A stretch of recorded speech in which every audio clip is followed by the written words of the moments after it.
I got a few screws loose since the days of my youth. There's a few screws loose. It's funny that you mentioned springtime. It's pretty much the same thing's been going on with me. I've I'm going through my shit's normal around this time of year. Same thing. I get frustrated. I get angry. I get easily agitated. Man, you ever seen CB4 when Gusto threw dudes out the club and he was like, "Damn, brother, you seem easily agitated, my brother." you seem easily agitated, my brother.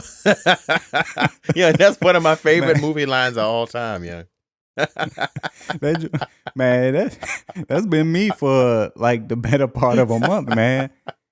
And it's just funny because it's like I'm used to it by now, but this year it hit a little different. And like P mentioned, his home life. It's not necessarily my home life that's adding the additional stressors or stress to it. It's my work life. So I usually, when it's not during the peak of the tax season, I usually work offsite in another office with the rest of the IT people.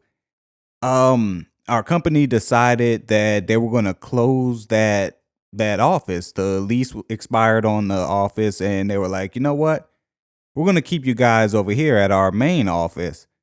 So now I got to sit around a whole bunch of people who it's like their negative, or what I perceive as their negative personality traits, are amplified now, because I used to only have to be around them 3-4 months out of the year. Now, shit, I'm on month 6 now, and I'm tired of this shit. And some good people, cool people, I like majority of them, but being in that close proximity to them for this long, like I said, the things that I perceive as negative characteristics, negative personality traits, they're just amplified now because I want to get the fuck out of there, yo. So yeah, man, that's in addition to my yearly shit. Now I got another change. I hate change, so this is another unwelcome change, yo. Well, Dan, I know we've talked in the past too about losing close relatives and all, and this is kind of, we touched on this in seasonal effect of how I felt in the winter leading up to Christmas, how I start to think about the relatives I've lost, because I've lost quite a few around that time. Well, I also have this issue of those same relatives, and also even others having birthdays around this same time of year. My sister lost her child in a tragic accident in May of 2 years ago. A woman who I considered my grandma in May of 2017. A great friend of mine who I loved to death was in March of 2017. My granddad's birthday is June 1st. My grandma, who I never got to meet, her birthday was May 4th. So yeah, man, it's you start to think a lot of things start to change. Oh, and on top of that, my last day ever working in the fire station was on June 10th, 2010.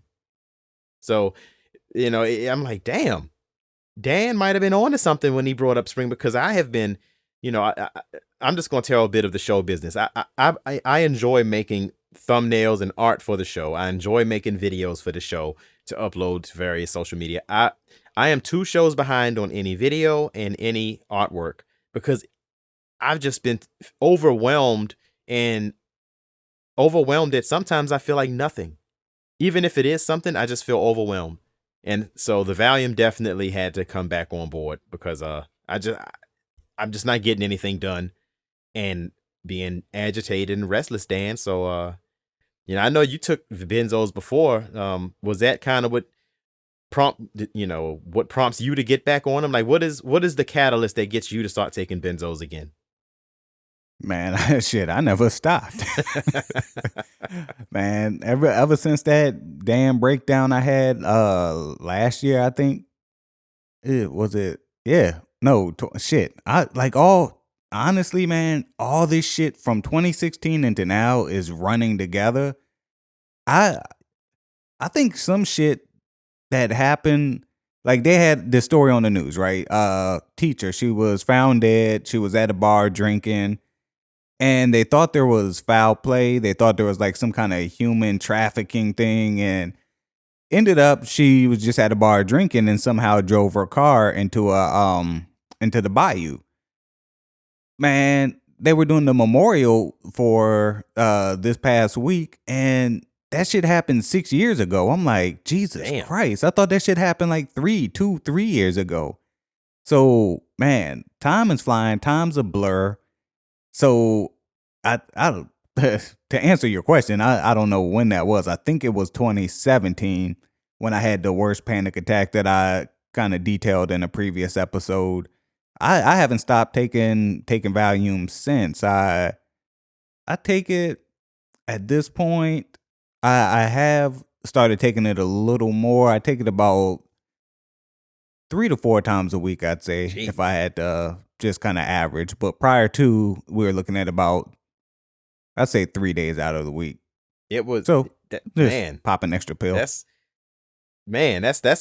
a drastic difference from mine. So my doctor knew me. We had a good rapport from the couple years before when I would see her before she switched practices, and I found her again. So when I said I wanted to get back on my Valium and she saw my chart, she said, "Oh, okay, we'll put you right back at the 10 milligrams that you used to use because you know what you need and this worked for you." But I'm going to tell you why I stopped taking mine 2 years ago, and I don't know if I said this on the show or not about when I flooded the bathroom. Did we? Yeah. Yeah. So I flooded the bathroom. I almost pulled a Whitney Houston on myself, not realizing that I fell asleep with the tub running and it overflowed. And I was texting Daniel random things about North Korea. I thought Daniel was lying until my other friend said the next day, "Hey, dog, you text me about living in North Korea last night. You said it wasn't so bad." And Dan and this person do not know each other. So I realized, damn, I must have been tripping. So I went back in my phone and checked, and I did say rather complimentary things about the people of North Korea, how they're actually really happy because, hey, look how they all march together and salute their leader. He really loves them. They really love him. So when that happened, I said, I think I need to stop taking Valium for a little while. So, you know, I mean, and that's I don't want to say that's normal because it's strange, but the situation is not abnormal because Valium is not designed to be taken for very long periods of time without a gap. And at that point, Dan, I was taking max dose 3 to 4 times a day, like maybe 40 milligrams of Valium a day for probably 3 years up to that point. So I had to take a break. I had to take a break.